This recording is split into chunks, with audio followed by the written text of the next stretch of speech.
Brasil, ame-o ou deixe-o, foi um dos slogans mais famosos do período militar no país. O regime se foi, mas o espírito da coisa ficou, só que agora com novos contornos.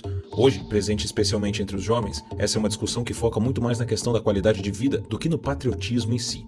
Desde a virada do século, a população brasileira aumentou em cerca de 40 milhões de pessoas, um número consideravelmente maior do que a população do Canadá, ou seja, em pouco mais de 20 anos vieram ao mundo brasileiros suficientes para povoar um outro país. A princípio, ser um desses brasileiros e nascer em um país tropical cheio de riquezas e belezas naturais, com uma cultura extremamente diversificada e um povo simpático por natureza, só pode ser um imenso golpe de sorte. Afinal, o que poderia dar errado? Mas a verdade é que para muitos brasileiros o Brasil já não é mais um sonho intenso, muito menos um raio vívido de amor e esperança. Desemprego, pobreza, violência e ineficiência da máquina pública são só alguns dos vários motivos que têm levado parte da população a se sentir extremamente insatisfeita com o país.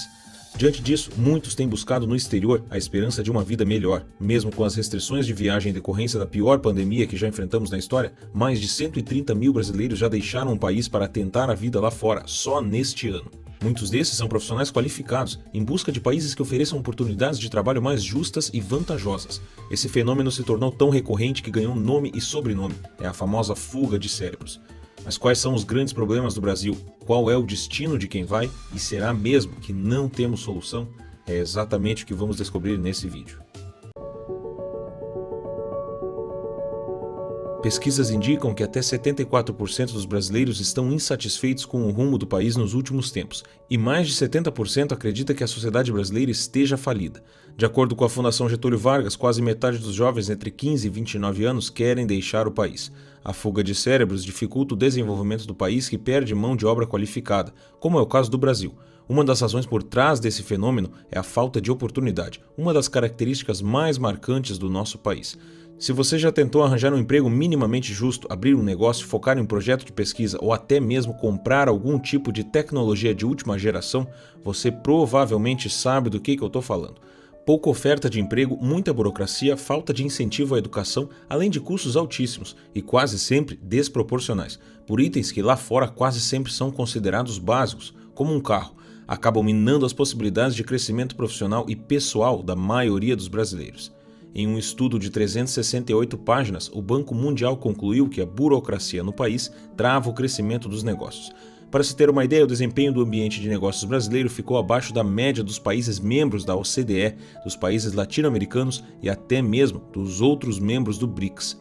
O Banco Mundial estima que é necessário cerca de 4 dias para se abrir uma empresa nos Estados Unidos. No Brasil, esse tempo salta para 17 dias, dada a natureza muito mais burocrática dos negócios por aqui.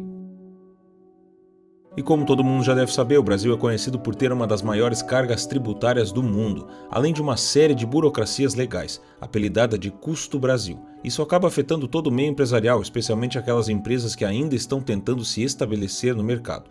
Em 2019, a Confederação Nacional das Indústrias fez um levantamento a respeito da tributação sobre a renda das empresas. O Brasil ficou em último lugar no ranking, com o pior índice entre os 18 países concorrentes diretos no mercado internacional. Esse mesmo estudo ainda demonstrou que o total de impostos e contribuições recolhidas pelas empresas representa um valor de 65% do lucro dos negócios. No Canadá, esse percentual é de 20,5%, menos de um terço. Todo esse enorme peso nas costas das empresas acaba diminuindo drasticamente sua capacidade de investimento, o que atrapalha o desenvolvimento do negócio e afasta possíveis investidores estrangeiros, que nesse caso preferem investir em outros países a custos menores e retornos maiores. Como consequência de todo esse ambiente desfavorável, uma grande parcela da economia sofre, especialmente porque as empresas são as principais fontes de emprego em uma sociedade. Por isso, não é nada bom para a saúde de um estado quando elas não vão bem. Como a criação de novas empresas no Brasil não é algo muito atrativo, e as que já existem têm seu crescimento sufocado por uma cadeia interminável de impostos, a criação de novos postos de trabalho fica comprometida e quase sempre é reduzida, fazendo com que o número de vagas de trabalho diminua. Dados do IBGE apontam que em 2021 são mais de 14 milhões de desempregados no país, sendo a maior parte desse número composta por jovens.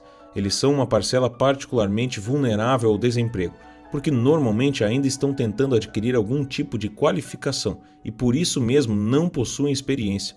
Isso gera um ciclo vicioso onde as empresas buscam profissionais experientes e por isso os profissionais que estão entrando no mercado não conseguem experiência. Com isso, a busca por um profissional ou por um emprego acaba sendo extremamente ineficaz. O mercado de trabalho é uma das bases que sustentam a economia. Se ele vai mal, significa que a economia está de certa forma enfraquecida. É um cenário onde a força de trabalho é subutilizada, fazendo com que haja um desperdício de capital humano e financeiro. Mas é importante ressaltar que um dos fatores que contribui para o alto índice de desemprego é a falta de qualificação adequada para ocupar os cargos disponíveis. E acreditem, esse dado não se refere só ao ensino superior e técnico, mas sim ao ensino básico. Em 2019, 60% das vagas ofertadas por mutirões de contratação de grandes empresas não foram preenchidas por falta de qualificação. Entre os principais motivos estavam dificuldade de se expressar, deficiência em matemática, dificuldade com informática e falta de inglês. Mais um dos reflexos da falta de oportunidade no Brasil, dessa vez em relação à educação, que dificulta até mesmo a qualificação para postos de trabalho que não exigem grande complexidade. Mas mesmo aqueles empregados também sofrem com a pesada mão do Estado. Isso porque o Brasil está entre os países que mais cobram imposto sobre consumo, considerado a forma mais perversa de tributar a população. É bem comum as pessoas não verem o tamanho do imposto que pagam ou até acreditarem que não pagam nada, por serem isentas ou se declararem como tal. É aí que mora o perigo, pois o imposto sobre o consumo está em tudo o que você compra, que praticamente dobra a sua conta de supermercado, representa quase 50% da sua conta de energia e com a gasolina R$ 7,00, quase R$ 3,00 vão para o governo. Esse imposto é considerado o mais perverso de todos, porque ao contrário do imposto sobre a renda, que paga mais quem ganha mais, o imposto sobre o consumo não se importa com quanto você ganha. Logo, quem sai mais prejudicado é justamente o que ganha menos. O resultado disso para muitas famílias é ter que escolher o dia que vai poder comprar carne de gado, trocando pelo frango ou pelo ovo. É transformar um simples jantar fora em um restaurante em um evento do mês. Segundo matéria da Infomoney, quase metade de todo o imposto arrecadado no Brasil vem do consumo, ou seja, ele equivale a praticamente todos os outros impostos somados. Isso por si só já seriam obstáculos suficientes, mas ainda nem falamos do maior dos problemas. Para onde vai todo esse imposto?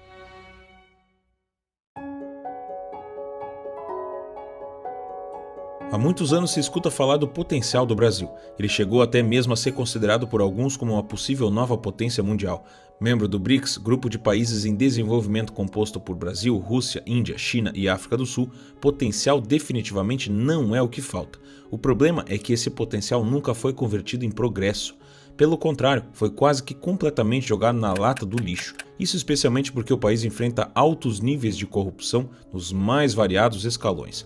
Ao contrário dos brasileiros aos quais nos referimos anteriormente, existem alguns repletos de oportunidades e que não hesitam em aproveitar ao máximo. O único problema é que essas oportunidades não são de trabalhar ou estudar, mas de passar a perna nos outros. São alguns políticos, empresários, funcionários públicos, agentes da lei, juízes e até membros das instituições religiosas, que, diga-se de passagem, não pagam uma série de impostos. A corrupção está enraizada na sociedade brasileira. Suas origens são mais antigas do que se imagina e remontam ao nosso passado. Herança dos tempos coloniais, a corrupção por aqui é histórica. O nosso modelo de colonização teve fortes características de patrimonialismo e clientelismo. O patrimonialismo é a ausência de distinção entre domínio público e privado, ou seja, não existe essa ideia de que o dinheiro é do povo e deve ser usado para o povo. Já o clientelismo era o ato de distribuir empregos, favores ou bens em troca de apoio político, o famoso suborno. Quando o Brasil foi colonizado, a coroa portuguesa teve dificuldade em encontrar voluntários para se aventurar na nova terra. Para tentar resolver esse problema, eles passaram a conceder cargos àqueles que concordassem vir para cá. Essas concessões resultavam em grande prestígio social e vantagem financeira. Por isso, não demorou muito até que essas concessões passassem a ser usadas para beneficiar familiares e amigos. Durante esse período, o pagamento de propina a membros do governo era regulamentada por lei, o que quer dizer que essas práticas já eram comuns por aqui antes mesmo do Brasil ser o Brasil. Ano após ano, o Brasil segue tendo um péssimo desempenho no ranking mundial de corrupção, da ONG Transparência Internacional. Nessa avaliação, que atribui notas de 0 a 100, onde 0 representa um país altamente corrupto e 100 representa um país livre de corrupção, o Brasil obteve 38 pontos em 2020. A mesma pontuação obtida por países como Etiópia, Cazaquistão, Suriname e Tanzânia. Os valores movimentados em esquemas de corrupção no Brasil são astronomicamente altos. Estimativas indicam que o país perde cerca de 200 bilhões de reais em esquemas de corrupção todo ano. Para se ter uma noção de como esses valores são tão altos, saiba que, se você ganhasse R$ 5.000 por dia desde que Cabral desembarcou no Brasil em 1500, você ainda não teria nem R$ 1 bilhão.